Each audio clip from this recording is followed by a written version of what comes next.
So what's the secret sauce? What really separates the people who run consistently week after week from those of us who start strong and then just stop?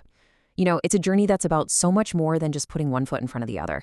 It's about building the habit, it's about mastering the technique, finding some kind of deeper meaning in it all, and yeah, even understanding the incredible chemical magic that's happening inside your own brain. Okay, let's get into it.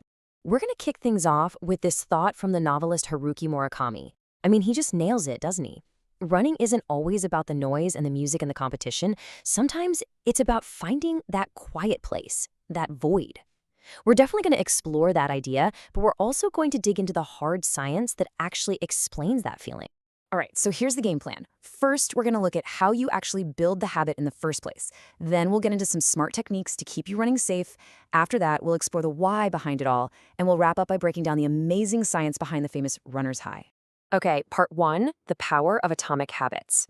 Look, before you can even think about your pace or how far you're going to go, the real challenge, the first boss battle, is just getting out the door, day after day. It all comes down to building the right system. So according to all this work in behavioral psychology, pretty much every habit we have follows this super simple 4-step loop. It starts with a cue. That's the trigger, like seeing your running shoes by the door. That leads to a craving, the motivation for that feeling of accomplishment. The response, that's the run itself. And finally, you get the reward, that satisfying feeling afterwards that basically tells your brain, hey, that was good. Let's do that again. If you miss any one of these steps, the habit just fizzles out. So the real trick is figuring out how to engineer this loop to work for you. To get that running habit to stick, you make the cue obvious. Lay your running clothes out the night before. You make it attractive. Maybe you create a killer playlist you only listen to when you run. Make it easy. Start with just 5 minutes. Who cares? And finally, make it satisfying. Track your runs in an app so you can see your progress. It's such a simple, practical way to think about it. Okay, so you're building the habit. You're actually getting out the door. Awesome. Now we need to talk about technique. This is all about running smart, because the goal isn't just to finish today's run, it's to be able to run next month and next year without getting hurt. Before you even start, a proper warm-up is absolutely non-negotiable. And I'm not talking about that old school bend and hold stretching. No, we're talking dynamic movements, things like leg swings, lunges, stuff that actually activates the muscles you're about to use. Start with a brisk walk to get your circulation going, and then some mobility drills to get your joints ready for the work ahead. And hey, what you do after the run is just as important as what you do before. This is when you do those static, hold the stretch moves. Holding each one for 20 or 30 seconds is key for releasing tension. Foam rolling can also be a total game changer. But you know the most important rule? Just listen to your body. Recovery is not being lazy. It's literally how you get stronger. All right, let's switch gears. We've talked about the how, but now let's get into the why. For this, we're going to turn to the author Haruki Murakami again, because he sees this really profound connection between the discipline it takes to be a runner and the discipline it takes to be a writer.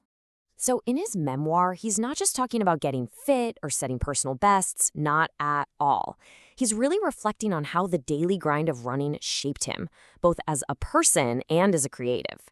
It's like a look inside the mind of someone who uses the road to work through ideas, to endure, and to find focus. And this quote right here really gets to the heart of it. For him, the solitude and, even the pain of a long run isn't a bad thing. He sees it as necessary. It's the cost of admission for being independent, for creating something that's truly yours. He's basically saying the physical toughness you build on the road directly translates to the emotional toughness you need in life. And just so you don't think this is all just, abstract poetry, his philosophy is backed up by some pretty serious data. Take a look at this number, 186 miles. That's how far he ran in one single month, 186 miles. That's not a workout, that's a testament. It's the hard, quantifiable evidence of the very discipline he's talking about. All right, and that kind of dedication can lead to a really incredible feeling. Which brings us to our final section, and this one is all about the data. The secret of the runner's high. We're going to look at the actual science that explains that amazing feeling of euphoria so many runners are chasing. So first, let's just be clear what we're talking about. A runner's high isn't just feeling good because you finished. It's a very specific state of euphoria. Runners talk about feeling weightless, joyful, even powerful. It's a real thing, and it can last anywhere from a few minutes to a half hour, usually after a long, tough run. For decades, everyone pointed to one thing: endorphins. You've heard of them, right? They're the body's own natural painkillers. And this wasn't just a theory. A 2008 study using PET scans literally showed endorphins being released in the brain during a run. So case closed, right? Well, not so fast. It turns out there's another major chemical player in this game. And this is where the science gets really fascinating. A study back in 2003 found that after about 50 minutes of hard running, the level of a chemical called anandamide in the blood spiked by over 80%. An 80% jump is a huge chemical shift. Now, what is anandamide?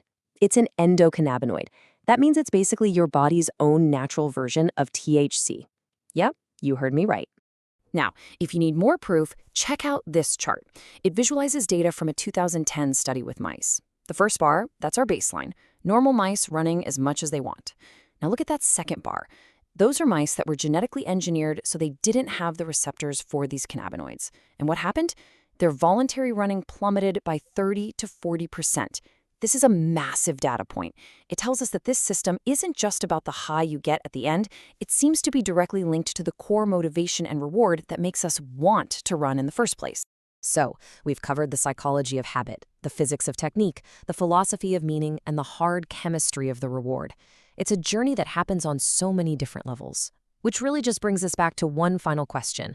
A question that's different for every single person who laces up their shoes. What is your run for?